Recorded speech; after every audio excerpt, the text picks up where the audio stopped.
अब मैं था तब हरि नहीं, अब हरि है मैं नाही, सब अधियारा मिट गया जब दीपक देखा माही। ओम साई राम मित्रों, आज का ब्लॉग आप सभी हमारे साईं परिवार के लिए विशेष लाभकारी और कल्याणकारी है, क्योंकि आज के ब्लॉग में हम अपने साईं परिवार के लिए साईं के सम्मुख जो हम लोग दीप जलाते हैं वह हमको किस प्रकार का संकेत देता है। बहुत सारे ऐसे साईं परिवार हैं जो हमसे पूछते रहते हैं कि गुरुजी आज हमने दीप जलाया तो जो लौ थी दीप की बहुत लंबी लंबी जल रही थी, पूरी बत्ती जल गई और दीप में क्या है लहरा कर दीप जल रही थी, या दीप अचानक से बुझ गया, अखंड ज्योति जलाया था बुझ गया, और दीप में त्रिशूल बन रहा है तो क्या है, मोर पंख बन रहा है तो क्या है। बहुत सारे लोग ऐसा ऐसा क्वेश्चन करते हैं। तो आज हम ये बताना चाहते हैं, आप सभी लोगों ने साईं सच्चरित्र पढ़ा होगा कि बाबा एक दीप जलाते थे और बाबा खुद उस दीप को शाम को जलाते थे और जलाने के बाद एक टक उस दीप को निहारा करते थे, बैठते थे उस दीप के पास और अपनी साधना किया करते थे, जो ऐसी साधना थी कि वह मौन धारण करके आत्मिक रूप से अपने गुरु की जो है आराधना करते थे। ऐसी मान्यता है कि एक बार जहाँ साईं बाबा बैठते थे, नीम के वृक्ष के नीचे जो पत्थर रखा है उस शिला पर जहाँ बैठते थे, तो जब वहाँ पर खुदाई हुई तो वहाँ पर जलता हुआ दीप मिला। तो ऐसी मान्यता है कि वह बाबा के गुरु का दीप था और आज भी उसको गुरु स्थान बोलते हैं। आप नंदा दीप देखे होंगे, जब आप लेंडी बाग की तरफ जाते हैं तो पीपल के नीचे वह नंदा दीप आज भी प्रज्वलित है। तो बहुत सारे ऐसे वहाँ दीप हैं, जो शनि का वहाँ बना हुआ स्थान लेंडी बाग की तरफ जहाँ पर शेर की समाधि बनी हुई है, वहीं पर देखेंगे शनि भगवान का भी दीप जलाया जाता है। तो दीप का क्या महत्व है, आज हम इन्हीं चीज़ों के बारे में बताना चाहते हैं कि बाबा क्या संकेत देते हैं जब आप उनके निमित्त दीप जलाते हो और आपके साथ आपके दीप में ऐसी ऐसी चीज़ें होती हैं। तो देखिए, सबसे पहले तो ये जान लें कि जब भी बाबा की पूजा करें तो एक दीप जरूर जलाएं। दीप जलाने का महत्व क्या है, आपके घर से समस्त नकारात्मक ऊर्जाओं को दूर करता है दीप। आपके घर में धन लक्ष्मी का आगमन होता है। आपके घर में समस्त प्रकार की जो धन धान्यता की परिपूर्णता होती है वह प्राप्त होती है। घर परिवार का दुर्भाग्य दूर होता है, निर्धनता दूर होती है। तो ये तो हो गया दीप का महत्व। अब हम लोग जानते हैं कि जब आप दीप जला रहे हैं बाबा के सम्मुख तो दीप जलाने के बाद आप देख रहे होंगे कि दीप कभी कभी बहुत लहरा कर जल रही है, ऐसे ऐसे। अब देखेंगे, बहुत ध्यान से कभी देखिएगा, वो दीप ऐसे से लहरा लहरा के जल रही है। इसका मतलब है कि प्रभु आप पर बहुत प्रसन्न हैं और आपकी मनोकामनाओं को बहुत जल्द पूरी करेंगे। और जब लहरा कर दीप जल रही है बढ़िया से एकदम मगन होकर के, इसका मतलब है प्रभु आप पर अपनी कृपा बनाए हुए हैं और आपकी समस्त पूजाओं को स्वीकार कर रहे हैं। तो ये बहुत ही शुभ लक्षण है। दूसरा कि जब आप दीप जला रहे हो और अचानक से बहुत लंबी लंबी लौ जल रही है, इसका मतलब होता है कि जो आपने प्रभु को अर्पित किया है, दीप क्या है, अग्नि देवताओं और मनुष्यों के बीच की माध्यम है।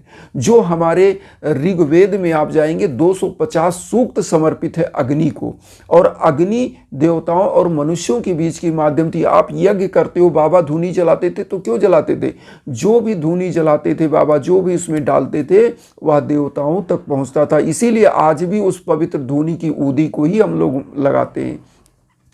तो अग्नि सबसे पवित्र मानी जाती है और नकारात्मकता को दूर करती है। सभी धर्मों में अग्नि को बहुत ही विशेष महत्व है। सभी धर्मों में दीप जलाया जाता है, अगरबत्ती जलाई जाती है। तो ये चीज़ आप जान लें। अब आता है जब लंबी लंबी लौ जल रही है तो होता क्या है, इसका मतलब प्रभु आप पर विशेष कृपा बरसा रहे हैं और आप जो अर्पित कर रहे हो ना, वो बाबा या प्रभु प्राप्त कर रहे हैं। तो उनकी कृपा आप पर जल्द से जल्द होगी। और ये संकेत है दीप का कि जब लंबी लंबी लौ जल रही है। अब आता है फूल का बनना। फूल बनता है, आप सभी लोग जानते होंगे, हम कई ब्लॉग में बता चुके हैं। फूल के बनने का मतलब है आपकी पूजा स्वीकार कर रहे हैं प्रभु, और आप पवित्रता के साथ, आस्था के साथ प्रभु की पूजा करते रहें। अब आता है त्रिशूल का बनना। त्रिशूल का बनने का मतलब होता है शिव तत्व की प्रधानता। भगवान शिव जो भस्मीभूत हैं, और ऐसी मान्यता है कि साईं को भी हम लोग शिव तत्व के रूप में ही मानते हैं। तो बाबा जो है धूनी जला करके उसी ऊदी को देते थे, राख को, और भोलेनाथ भी भस्म को लगाने वाले थे। तो हम ये मानते हैं कि जब त्रिशूल बन रहा है तो आपकी समस्त इच्छाएं आकांक्षाएं बहुत जल्द पूरी होंगी, और पवित्रता के साथ आप पूजा करते रहिए। और जब इस प्रकार की दीप जले कि अचानक से आपका दीप पूरी की पूरी बत्ती जल जाए, तो बहुत लोग इसको सोचते हैं कि पूरी बत्ती जल गई तो दीप जलाना जो है कुछ दिक्कत है। ऐसा कुछ नहीं है। पूरी बत्ती जल जाने का मतलब होता है कि आपकी पूरी की पूरी जो अर्पित की गई भोग है वह जो है वो आप जो है आप प्रभु को जो अर्पित कर रहे हैं, प्रभु उसको प्राप्त कर लिए, पूरा का पूरा उन्होंने ग्रास कर लिया, उसको भोग को ले लिया। तो इसका मतलब जब पूरी बत्ती जल गई तो प्रभु की कृपा आप पर है। इसी प्रकार से जब आप की बत्ती अचानक से बुझ जा रही है तब क्या है? देखिए, अगर बत्ती अचानक से बुझ जा रही है, आप दीप जला रहे हैं और अचानक से बुझ जा रही है, इसका मतलब ये होता है कि आपकी पूजा में त्रुटि है। त्रुटि इसलिए है कि कहीं ना कहीं आपसे भूल हुई है। प्रभु आपको संकेत देते हैं। तो जब भूल हुई है उस समय आप ऐसे दोनों कानों पे हाथ लगाइए, हाथ जोड़िए कि प्रभु अगर कोई भी जाने अनजाने में हमसे गलती हुई है तो उसके लिए हमको क्षमा करें, और क्षमा याचना करके जो दीप बुझ गया, अगर बीच में बुझ गया है तो फिर से प्रज्वलित कर दें, और प्रज्वलित करके प्रणाम करें प्रभु का दीप को भी। और अगर दीप हवा से बुझा है तो उसको अनहोनी नहीं माना जाता, लेकिन अगर अपने आप अचानक से दीप बुझ जा रहा है तो इसका मतलब है कि संकेत है कि आपकी पूजा में त्रुटि थी। अब आता है कि दीप अगर पूरा का पूरा जल रहा है, तो दीप जलता है तो बहुत अच्छी बात है। ऐसे समय में आपको एक उपाय करना चाहिए। अगर आपकी पूजा में ऐसे चीज़ें हो रही हैं और आपको ऐसा संकेत मिल रहा है तो इस पूजा में एक चीज़ और बढ़ा लें। साईं बाबा की कोई भी जो भी चीज़ पूजा आप करते हैं, साईं चालीसा, साईं बावनी, 11 वचन, आरती, तो मैं एक चीज़ कहूँगा कि साईं बाबा का समस्त पूजा आप करिए, और साईं बाबा की एक बार साईं सच्चरित्र का सप्ताह प्रायण पाठ करें, अखंड ज्योति जलाकर। अखंड ज्योति जला करके साईं बाबा की पाठ करेंगे, निश्चित रूप से आप कहेंगे अखंड ज्योति का हमने उपाय भी बताया। अखंड ज्योति ऐसी ज्योति कि आप दीप में तिल का तेल या सरसों का तेल या घी डाल करके जला दें, और साईं सच्चरित्र का जैसे प्रथम सप्ताह प्रायण विश्राम, इसी प्रकार से द्वितीय सप्ताह प्रायण विश्राम, तृतीय, इसी प्रकार से 7 सप्ताह प्रायण विश्राम है। मतलब 7 दिन में आपको साईं सच्चरित्र समाप्त करना है, तो 7 दिन आपका दीप जलना चाहिए। और जब आप इस उपाय को करें तो बाबा के सम्मुख आप एकदम से श्रद्धा और सबरी के साथ उपाय करें, और जिस संकल्प के साथ करेंगे निश्चित रूप से वो आप पूरा करते हैं बाबा। तो बाबा की ऊदी जो आप जो है शिरडी की हो तो उसको मस्तक पर लगाएं, चंदन में मिला करके लगाएं, और नियमित रूप से बाबा की पूजा करें। कहीं जाएं तो बाबा की ऊदी लगा कर जाएं। मैं कहता हूं 100% आपको सफलताएं बाबा देंगे।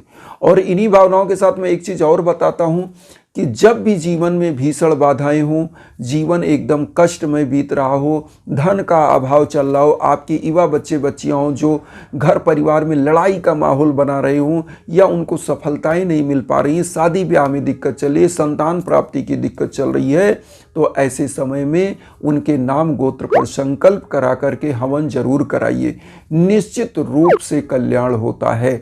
और यहाँ पर एक चीज़ और हम बताएं कि जब आप पूजा कर रहे हो और आपकी पूजा के बीच में शंखनाद सुनाई दे, आसपास बहुत अच्छी शंखनाद, तो ये भी एक संकेत होता है कि प्रभु आपकी विनती को सुन रहे हैं, क्योंकि ये प्रभु के संकेत होते हैं।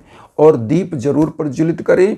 और यज्ञ याजन हवन के लिए हमारे इंस्टाग्राम पर संपर्क करें। किसी भी प्रकार का हमसे बात करना है तो मैसेज कर सकते हैं, इंस्टाग्राम पर बात कर सकते हैं, वीडियो में बीच बीच में लिंक देते हैं। और एक चीज़ ये कहते हैं कि वसुधैव कुटुंबकम की जो भावना हम लेकर चल रहे हैं उसमें आप सभी लोग चैनल को सब्सक्राइब करके अपना आशीर्वाद दीजिए और उन साई परिवारों तक वीडियो को जरूर शेयर करिए जो किन्हीं कारणों से कष्ट में, दुख में। इसी भावना के साथ ओम साई राम।